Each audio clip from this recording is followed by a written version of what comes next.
Once again welcome and let's start now new topic. The topic is meiosis. Already students, as you know that we have already discussed about mitosis. Mitosis is an equational cell division. In this cell division, parent cell divided into two daughter cells having same chromosome number and same shape and size.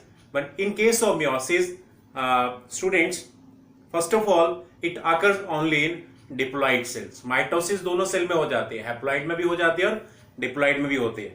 Mitosis अगर haploid में होती है तो दो haploid cell बनते हैं और diploid में होते हैं तो दो डिप्लॉइड सेल बनते हैं.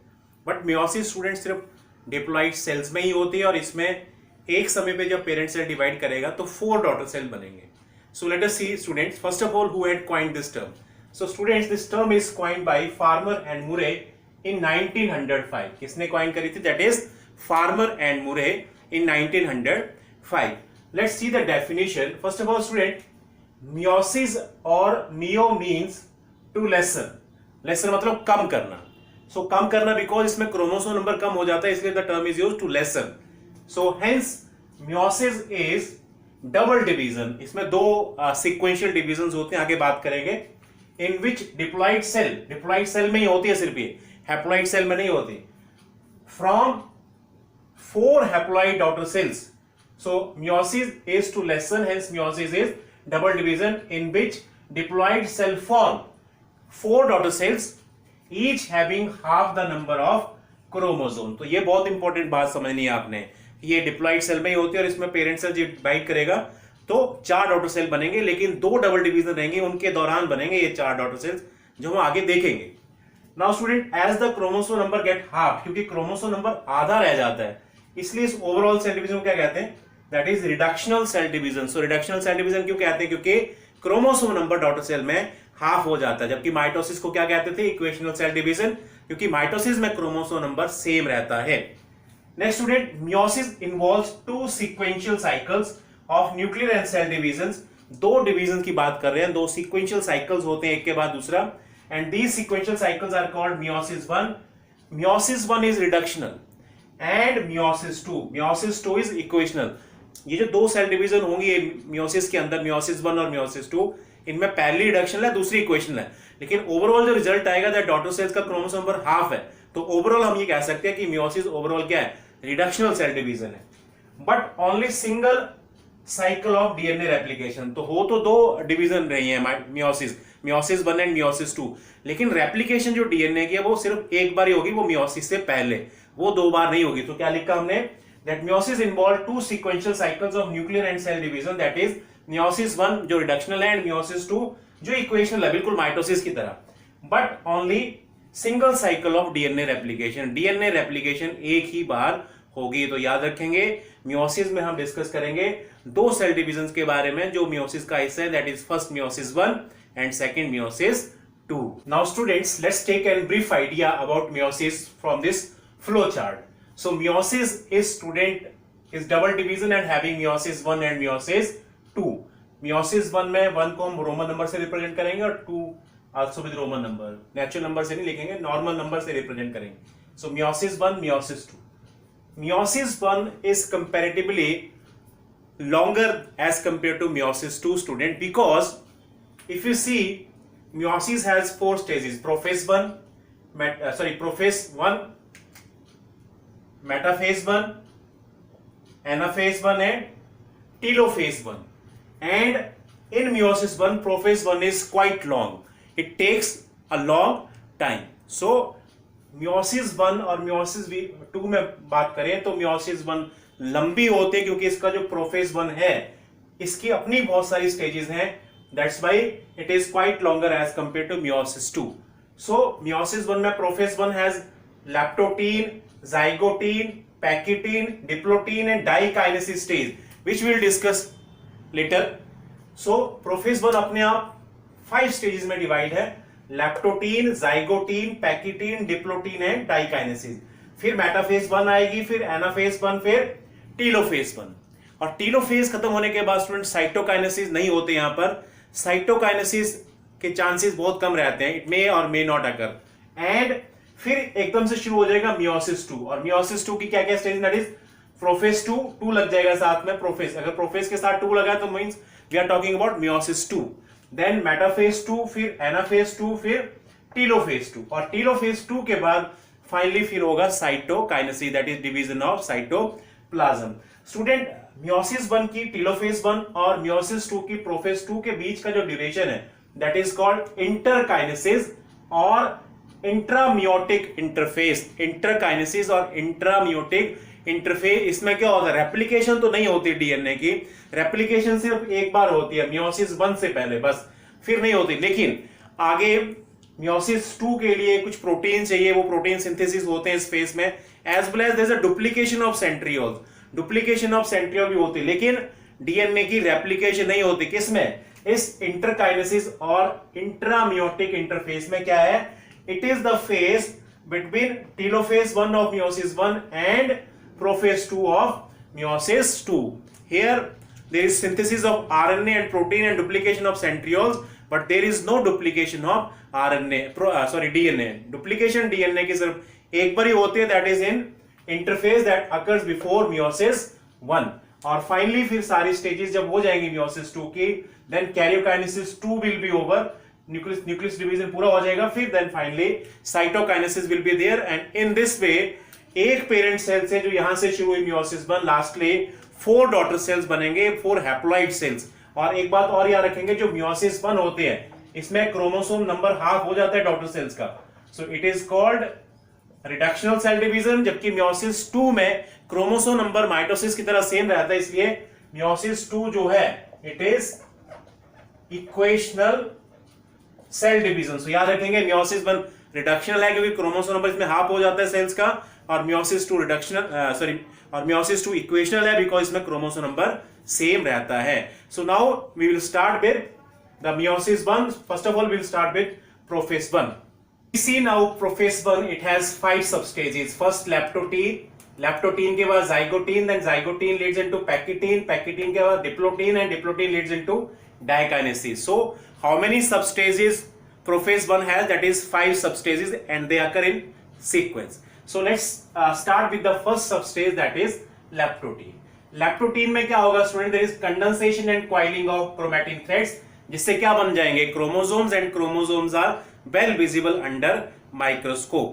If we see the diagram, student, diagram में क्या है? Nuclear membrane is still complete and there are duplicated centrioles. Inside the nuclear membrane, nucleus is there.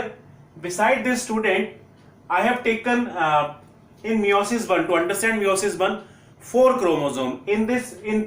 In these 4 chromosomes, 2 are of red color and 2 are of green color. I have differentiated chromosomes by different color so that you can identify maternal and paternal chromosomes. These red color chromosomes are maternal in origin, ये mother से आए हैं, and green color chromosomes are paternal in origin, ये father से आए हैं. So दो अलग अलग कलर के क्रोमोसोम लेने का मकसद क्या है? So that you can identify difference between maternal and paternal chromosomes. तो paternal chromosome को हम ग्रीन कलर से रिप्रेजेंट कर रहे हैं, P for paternal, and red colour के क्रोमोसोम क्या दिया?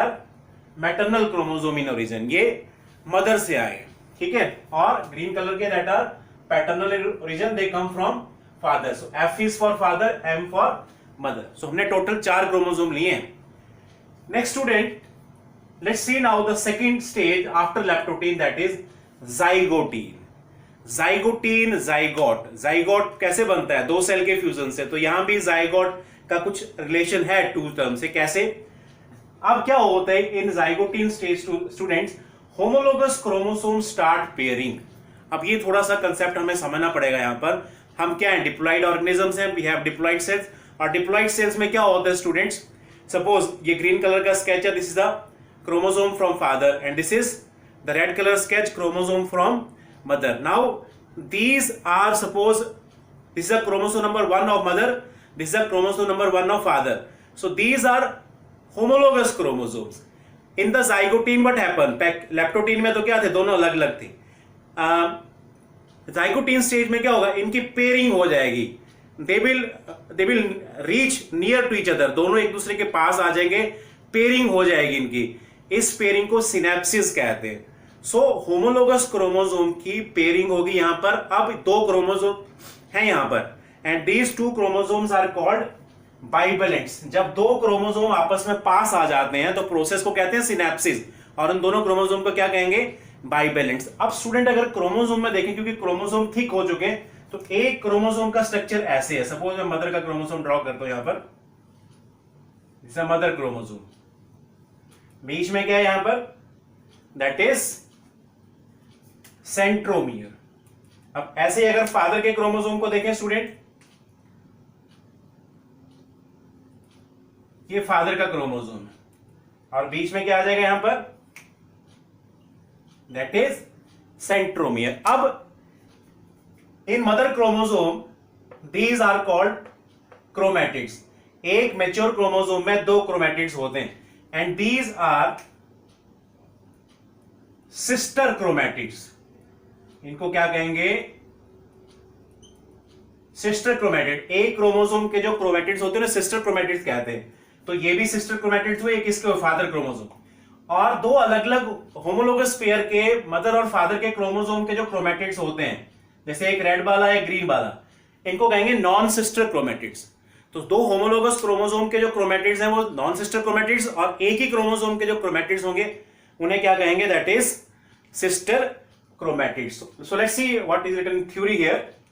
सो first of all, homologous chromosome start pairing. Homologous chromosome की पेयरिंग होना शुरू हो जाएगी। Then process of pairing is called synapsis, and pairing is stabilized by a synaptonemal complex. एक complex बनता है सिनेप्टोनीमल कॉम्प्लेक्स, जो इस पेयरिंग को क्या करता है, स्टेबलाइज करता है, ताकि ये ब्रेक ना हो जाए। सिनेप्टोनीमल कॉम्प्लेक्स अपने आप एक राइबोन्यूक्लियर प्रोटीन है। राइबोन्यूक्लियर प्रोटीन क्यों, क्योंकि ये बना है डीएनए से, आरएनए से और प्रोटीन से खास करके। अगर हम सिनेप्टोनीमल कॉम्प्लेक्स का स्ट्रक्चर देखें स्टूडेंट, तो सिनेप्टोनीमल कॉम्प्लेक्स में ये ब्लैक कलर के जो स्ट्रक्चर है, लेटरल एलिमेंट्स, ये दो लेटरल एलिमेंट्स होते हैं, इनके बीच, और ये बने हमारे डीएनए, आरएनए और प्रोटीन से, और इनके बीच में एक सेंट्रल एलिमेंट है रेड कलर का। This is made up of RNA and protein. और इनके आसपास एक तरफ मैटरनल क्रोमोसोम का क्रोमैटिन मटेरियल है, और एक तरफ फादर के क्रोमोसोम का क्रोमैटिन मटेरियल है। तो सिनेप्टोनीमल कॉम्प्लेक्स में क्या है, बीच में सेंट्रल एलिमेंट है, central element is made up of RNA and protein. Side में क्या है, लेटरल एलिमेंट्स है, उनके बाहर क्या है, एक तरफ मदर का क्रोमोसोम है, एक तरफ फादर का क्रोमोसोम है। तो this is called synaptonemal complex. Synaptonemal complex क्या करता है, stabilize the homologous chromosome, stabilize the pairing. ये जो पेयरिंग हुई है इसको स्टेबल बना के रखता है। सो सिनेप्टोनीमल कॉम्प्लेक्स किससे बना है, एक सेंट्रल एलिमेंट से, दो लेटरल एलिमेंट से, और एक तरफ मदर का क्रोमोसोम का कंपोनेंट है और एक तरफ फादर के क्रोमोसोम का कंपोनेंट है। सो डायग्राम अगर देखें तो डायग्राम में अभी भी न्यूक्लियर मेम्ब्रेन इंटैक्ट है, सेंट्री और डुप्लीकेटेड दोनों अलग अलग डायरेक्शन में जाना शुरू हो गए। एंड नेक्स्ट अगर देखें क्रोमोसोम्स को, तो क्रोमोसोम की पेयरिंग हो चुकी है यहाँ पर। दीज आर कॉल्ड, क्रोमोसोम जब पेयरिंग में होते हैं स्टेज को क्या कहते हैं, बाइवेलेंट स्टेज कहते हैं। ठीक है स्टूडेंट। फिर इसके बाद नेक्स्ट स्टेज शुरू हो जाती है जाइगोटीन के बाद, दैट इज पैकिटीन। और पैकिटीन स्टेज में क्या होना है स्टूडेंट, अब जो ये होमोलोगस क्रोमोसोम्स हैं इनकी आपस में क्रॉसिंग ओवर होनी है। क्रॉसिंग ओवर जिस स्टेज में होते हैं उसे हम कहते हैं पैकिटीन स्टेज। जैसे ये मदर का क्रोमोसोम है फादर का, तो दोनों में क्रॉसिंग ओवर होगा। क्रॉसिंग ओवर से क्या होगा, what happen, suppose crossing over के बाद कुछ हिस्सा मदर क्रोमोसोम का फादर पे चला जाएगा और फादर क्रोमोसोम का मदर पे आ जाएगा, तो रिकम्बिनेशन हो जाती है। कुछ जेनेटिक कंटेंट मदर क्रोमोसोम से फादर क्रोमोसोम पे चला गया और फादर क्रोमोसोम से मदर क्रोमोसोम पे आ जाएगा। So that is crossing over. इसी कारण हमारे में जब आगे डेवलपमेंट होते हैं तो हमारे में जो कैरेक्टर्स होते हैं वो पूरे मदर से ही नहीं आते, फादर से भी आते हैं। क्योंकि मियोसिस में क्या होता है, पैकिटीन स्टेज में क्रॉसिंग ओवर होते हैं जो इंश्योर करते हैं रिकम्बिनेशन को। तो कुछ ट्रेड्स मदर क्रोमोसोम के होते हैं फादर के क्रोमोसोम पे, ऐसा नहीं है कि फादर के क्रोमोसोम पे फादर के ही ट्रेड्स रहते हैं, उस पर रिकम्बिनेशन के कारण मदर के ट्रेड्स भी आते हैं। तो पैकिटीन स्टेज में क्या student, crossing over between non sister chromatid. याद रखेंगे क्रॉसिंग ओवर सिस्टर क्रोमैटिड में नहीं होती, आप क्रॉसिंग ओवर होती है नॉन सिस्टर क्रोमैटिड में। जैसे मदर के इस क्रोमैटिड और फादर के इस क्रोमैटिड के बीच में होगा क्रॉसिंग ओवर। सो क्रॉसिंग ओवर हमेशा नॉन सिस्टर क्रोमैटिड में ही होगा। Next, so crossing over occur between non sister chromatids of homologous chromosome. Crossing over results in recombination. Recombination से कुछ जेनेटिक कंटेंट फादर का मदर पे चला जाएगा और मदर से फादर पे आ जाएगा। क्या क्या होगा, फादर का कुछ जेनेटिक कंटेंट मदर के क्रोमोसोम पे चला जाएगा और मदर का कुछ जेनेटिक कंटेंट फादर के क्रोमोसोम पे चला जाएगा। तो इस प्रोसेस को कहते हैं रिकम्बिनेशन, और इसको एक एंजाइम हेल्प करता है, उस एंजाइम का नाम याद रखेंगे, दैट इज रिकम्बिनेज। अब डायग्राम देखते हैं, डायग्राम में सेंट्रियोल और दूर हो जाना शुरू हो गए, न्यूक्लियर मेम्ब्रेन अभी भी इंटैक्ट है, और ये क्रॉसिंग ओवर है। क्रॉसिंग ओवर में देखें एक क्रोमोसोम का एक क्रोमैटिड दूसरे क्रोमोसोम के क्रोमैटिड के साथ क्रॉस ओवर है। यहाँ पर ये फादर का क्रोमोसोम है, मदर का क्रोमोसोम है, तो आपस में जब क्रॉसिंग ओवर होगी तो क्रॉसिंग ओवर से एक्सचेंज हो जाएगा जेनेटिक में, जितना हिस्सा क्रॉस ओवर हो रहा है उतना हिस्सा मदर और फादर के जेनेटिक कंटेंट का आपस में क्या होगा, एक्सचेंज होगा। सो पैकेटीन याद रखेंगे क्रॉसिंग ओवर के लिए, जाइगोटीन याद रखेंगे पेयरिंग के लिए। पेयरिंग को क्या कहते हैं, सिनेप्सिस, और सिनेप्सिस को कौन स्टेबलाइज करता है, दैट इज सिनेप्टोनीमल कॉम्प्लेक्स। और लैप्टोटीन किस लिए जारी जाती है, thickening of chromatin threads so that it can turn into chromosomes. Now next discuss next stages, that is diplotin and dikinesis. Student, this diplotin, in diplotin what happens student, now there is dissolution of synaptonymal complex.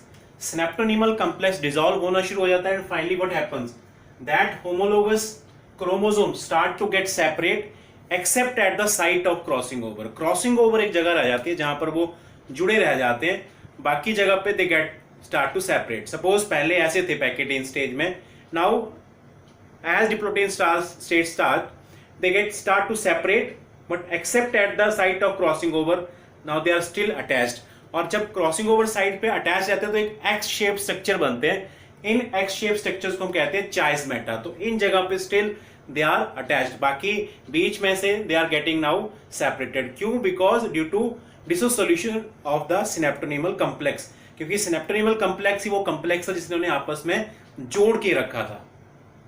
So after dissolution of synaptonemal complex student, now what happens, finally homologous chromosomes are getting separated, and so let's see the theory student. Synaptonymal complex start to dissolve, result in separation of homologous chromosome except at the site of crossing over, and the point of attachment at the site of crossing over is X-shaped structure, is called chiasmata. See here, ये X-shaped structure है जो रहता है जब finally homologous chromosome सब जगह से अलग हो जाते हैं, कोनों से जुड़े हुए रह जाते हैं। और ये मैंने क्रोमोसोम बनाया स्टूडेंट पैकेटीन स्टेज के बाद। पैकेटीन स्टेज के बाद क्रोमोसोम देखें तो मदर के क्रोमोसोम पे थोड़ा सा ग्रीन पार्ट मैंने अटैच किया, this is a part of father chromosome, और ऐसे ही फादर के क्रोमोसोम पे थोड़ा सा रेड पार्ट भी अटैच किया, this happens due to recombination. जब क्रॉसिंग ओवर हुआ था पैकेटीन स्टेज में तो उससे क्या हुआ, रिकम्बिनेशन बने और there is exchange of genetic content, दोनों क्रोमोसोम में जेनेटिक कंटेंट का एक्सचेंज हुआ, थोड़ा सा जेनेटिक कंटेंट मदर से फादर पे और फादर के क्रोमोसोम से मदर पे आया। सो डायग्राम देखें स्टूडेंट, हियर सेंट्रियोल्स काफी दूर जा चुके हैं एट द ऑपोजिट पोल्स, और यहाँ पर देखें क्रोमोसोम अलग हो रहे हैं एक दूसरे से, except at the ending that at the site of crossing over they are still attached, और इस स्ट्रक्चर को हम क्या कहते हैं, चाइस्मेटा कहते हैं। So this is all about diplotene. Diakinesis में देखें student, now nuclear membrane dissolve होना शुरू हो जाएगी, न्यूक्लियर मेम्ब्रेन टूटना शुरू हो गया है, न्यूक्लियस डिसअपीयर हो गया और बिल्कुल एग्जैक्टली सेंट्रल ऑपोजिट एंड पे पहुंच चुके हैं, और उनमें असेंबलिंग हो गई है माइटोटिक स्पिंडल की। माइटोटिक स्पिंडल किस लिए तैयार हो रहा है, क्योंकि इसी माइटोटिक स्पिंडल पे फाइनली होमोलोगस क्रोमोसोम्स को अटैच होना है जहां से वो सेपरेट होंगे। सो let's C student, nucleus and nuclear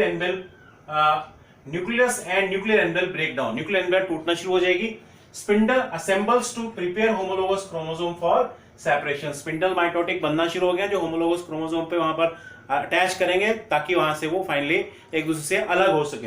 and lastly student, chiasmata start slipping, chiasmata जो at the site of crossing over था अब वो भी स्लिप होना शुरू हो गया, और फाइनली क्या होगा, होमोलोगस क्रोमोसोम जो है एक दूसरे से फाइनली अलग हो जाएंगे। चाइस्मेटा ऐसे आउटवर्ड बाहर की तरफ को स्लिप होते हैं क्योंकि इस तरह से finally, and finally what happens, the chromosome will get separate from each other. So chiasmata starts slipping toward outside, called terminalization of chiasmata. Terminalization of chiasmata होने के बाद homologous chromosome फिर एक दूसरे से finally अलग हो जाएंगे। So with this student we have completed all the substages of prophase 1. Now we will start metaphase 1. But metaphase 1 will start in next video lecture. Till then, take care. Thanks.